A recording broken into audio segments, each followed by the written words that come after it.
Welcome to the Numerical Tarot, a new tarot paradigm, an alternative to tradition, an axial system of archetypal crystallography, a trans-culturally anthropomorphized, life-biased binary influence calculator, a wisdom system, an archetype enhancer, with harmony of interpretation throughout.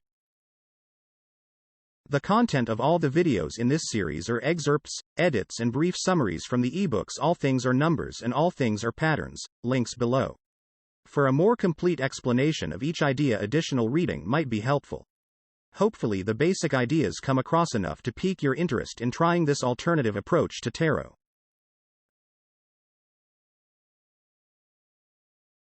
In the last few videos we have examined the benefits of altering the major icons of a tarot deck into 2 rows of 9, with 4 left over.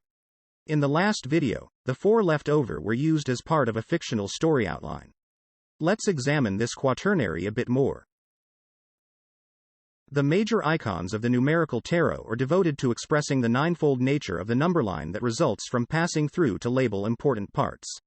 In contemplating the model in this way, we see fourfold expressions of the quaternary as representations of existence itself, while ninefold expressions of the major icons represent the idea of events in time existing as entities within the sea of time itself. As expressions of events in time, the 2 rows of 9 that make up the major icons of the numerical tarot represent the life and death cycles of humanity in the universe. As 4 cards left over, the quaternary represents the formative stages of existence. The quaternary represents the wave interference pattern produced as inward lines of cosmic force create a thing, that then emanates lines of force outward, back to the nothingness from which it came. Thus, as our model is described as emerging out of nothingness as a swirling mass of coagulation, the 4 stages of existence created can also represent stages of an entity returning back to nothingness as it dies. Within the form of traditional tarot, hints of this kind of deck separation can be seen. I'm not going to suggest that such a separation was in mind when tarot was created, but it is interesting to observe the dramatic line of demarcation seen between the dark, sometimes ominous and death-like qualities of the moon card, and the cards that precede it, and the light and happy look of the sun card, and the cards that follow it. Some people see the star, moon and sun as a group of cards that simply represent the idea of astrological or astronomical influences. Others see them as a representation of increasing amounts of light, and see that as symbolic of a path of enlightenment itself. Others, however, see the 3 cards of sun, judgment and world as a representation of biblical end times where God, Sun, calls up souls, judgment, to a kingdom in heaven, world. The numerical tarot prefers the latter of these ideas. The numerical tarot definitely sees a line of demarcation between the moon and the cards that follow. One of the reasons the numerical tarot sees such a vivid line of demarcation between moon and sun is because of the way this deck views cards 10 through 18.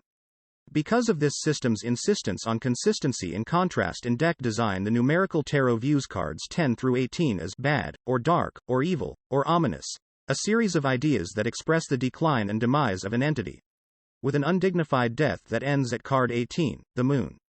Likewise, in contrast, this deck views cards 1 through 9 as good, or light or beneficial, or propitious, a series of ideas that express the ascent and enlightenment of an entity, with an inspired death that ends at card 9, the hermit, 9.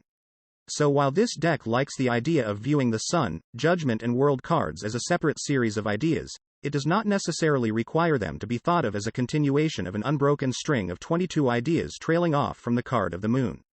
In the numerical tarot, the 4 cards left over, as the Fool is added in, are simply representations of fundamental stages of existence, our fourfold model. These 4 cards could theoretically be seen as trailing off the end of either the positive row of majors, the hermit, or the negative row of majors, the moon. As stages of existence, the 4 cards of the quaternary bear an uncanny resemblance to the stages of existence described by people who survive near-death experiences. People who have been labeled clinically dead by medical experts, only to be miraculously revived, often refer to an experience, or journey during the time between their death and their return to life. Many people think that the experience is evidence of life after death. Personally, I believe it to be evidence for the existence of lines of force, within and around all manifest entities, as described by the theoretical model of existence put forth everywhere in this study. In relating the experience of death, many people describe individual elements of the experience in a random fashion, describing them as happening simultaneously. Others, however, describe a definite passage from one idea to the next, a journey, an experience of liberation, from the center of their existence outward to its end. It is my belief that the experience described by these people is not necessarily one of life after death, but of a passage to death, which these people were unable, unwilling, or not allowed to complete. In this way, I am able to see each stage of the experience as isomorphic in form to that of our model's concentric spheres, or circles. In relating a near-death experience, some people jump around from one idea to another, but most follow a predictable path. 4.6. The beginning is usually marked by an incessant noise, like a banging, whistling, high-pitched squeal or thunder. 3.7. After the banging and noise stage, most people begin their progression out, with a tunnel of darkness. Sometimes there is a light at the end of this tunnel, sometimes not. Typically this tunnel is without time or dimension. There is a feeling of passing through, but without any time consumed. Passage through this tunnel is usually accompanied by a never-before-felt feeling of peace and tranquility. 2.8. The next step usually involves an out-of-body experience, and the looking back on oneself in whatever situation the body is left in, like operating table, highway median or deathbed. The sensations associated with this experience are usually that of floating and a general elated, euphoric feeling, like flying. 1.9. The last stage of the near-death experience involves that blinding white light seen from the tunnel. Many people see a heavenly religious image within the light or sense a being of light that is nondescript in form. Others see their life pass before them, another occurrence that seems to not take any time to pass. Some people just have an overwhelming sense of total knowledge and oneness with the universe. 0. Many people go on to describe a limit or border, beyond which they see people from their past beckoning. This border becomes the endpoint from which all these people return, thus allowing them to live. In fact, most people speculate that indeed if they were to have crossed that limit, they would have been truly dead and not able to return, an option that for many seemed completely acceptable, given the euphoric conditions around them. Do the last three cards of a traditional tarot deck correlate at all with the fourfold description of the stages taken by a manifest entity on its way to death? Let's start with the cards we know. The Sun. There is no tunnel to be seen within any Sun card illustration that I can recall. But the descriptions and interpretations that I've read are usually extremely positive, life-affirming, and generally pleasant, making associations to the peaceful, tranquil feelings of the near-death model somewhat interesting to note. The inclusion of a bright light, the Sun, with or without an accompanying tunnel, is also interesting to note. Judgment. Religious associations aside, the idea of souls rising out of coffins and floating up to heaven seems remarkably similar to the out-of-body experience of the near-death model. World. Being the last card of a traditional deck, numerous associations are made here concerning all-consuming totality, an all-knowing being, an infinite presence, a New Jerusalem, that beckons you, as well as the idea of limits or borders and cycles of reincarnation. Note. This is not a theory, just an interesting observation. The numerical tarot chooses to illustrate the near-death model as a significant signature of nature that can be described in a fourfold manner. No association to traditional tarot is required to utilize this knowledge. But what about the fourth card? In a traditional deck there are only 3 cards that follow the line of demarcation created by the Moon and the Sun. Unless we include the Wandering Fool card as part of this progression. In the numerical tarot, the archetype of a fool is used in the major icons 1 through 9 formation to oppose the archetype of a genius at the number 1 position. In that way it replaces the wheel card as a symbol of someone who is ignorant, naive and fatalistic. The opposite of the magician, who is aware, alert and single-minded. So, the fourth card of the numerical tarot's Quaternary is a new, made-up card. But what if the Fool card of a traditional deck was used as part of a near-death description, standing as a representation of a generic human experiencing life? Would it make any sense? I think it does. Of course, this is only half the story. Within the Quaternary of the numerical tarot, the reverse of any card describes the same kind of path, only to a hellish end in a dark abyss, rather than a heavenly end within a bright light. In comparing the near-death sequence in the last few cards of any traditional deck to the theoretical models found in this study, the cosmic engine model comes to mind as one that might offer some additional insight. In my opinion, there are interesting similarities between the very symbols used in illustrating the cosmic engine, as well as the concepts associated to each part of that model. Each symbol of that model shows a path cutting through a circle.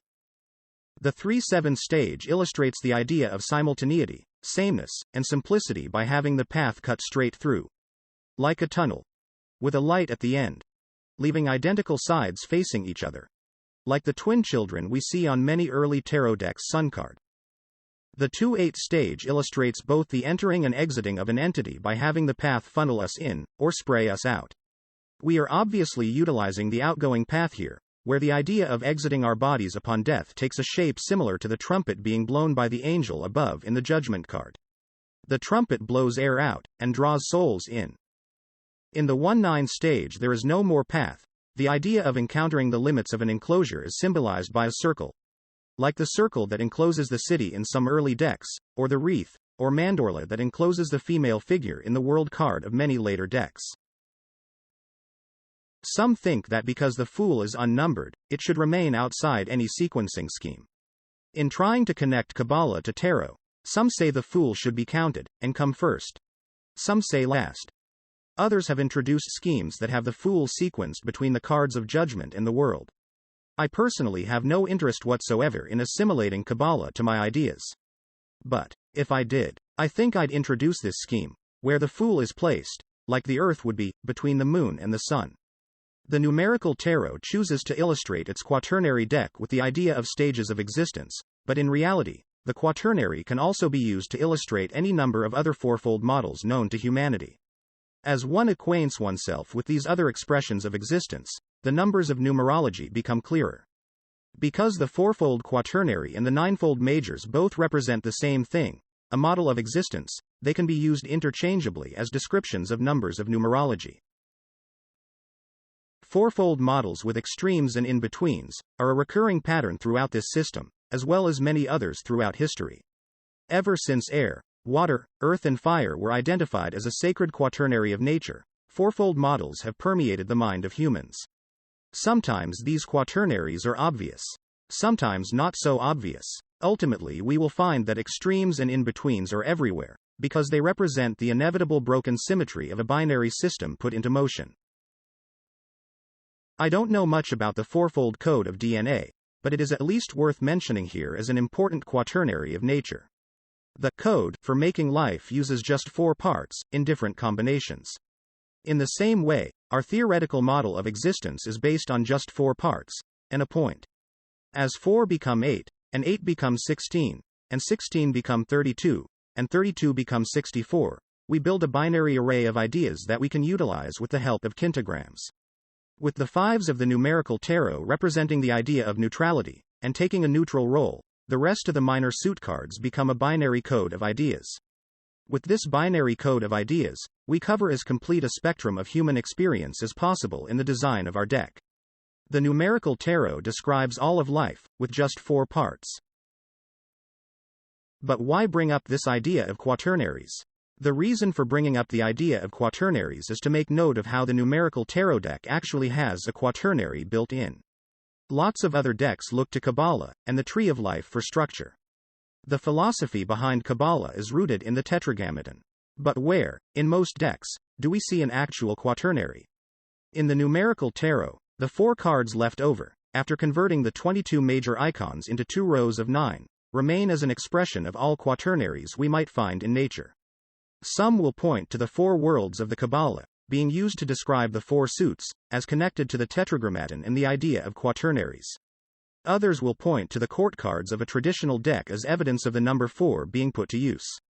And, in the Numerical Tarot deck, we too will put the idea of 4 to use to create an array of court cards.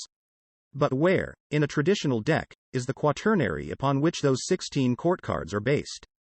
In the Numerical Tarot deck, there is a parent quaternary that yields a 4x4 grid of children in the court card array. Just as the 18 major icons are seen as parents to the 36 children of the minor suit cards. Again, consistency in design. That's all for this video. Thanks for watching. Hope it made sense. Links to eBooks, decks and merchandise below. And If anyone is interested in drawing a deck based on this system of organization, don't hesitate to contact me for a collaboration.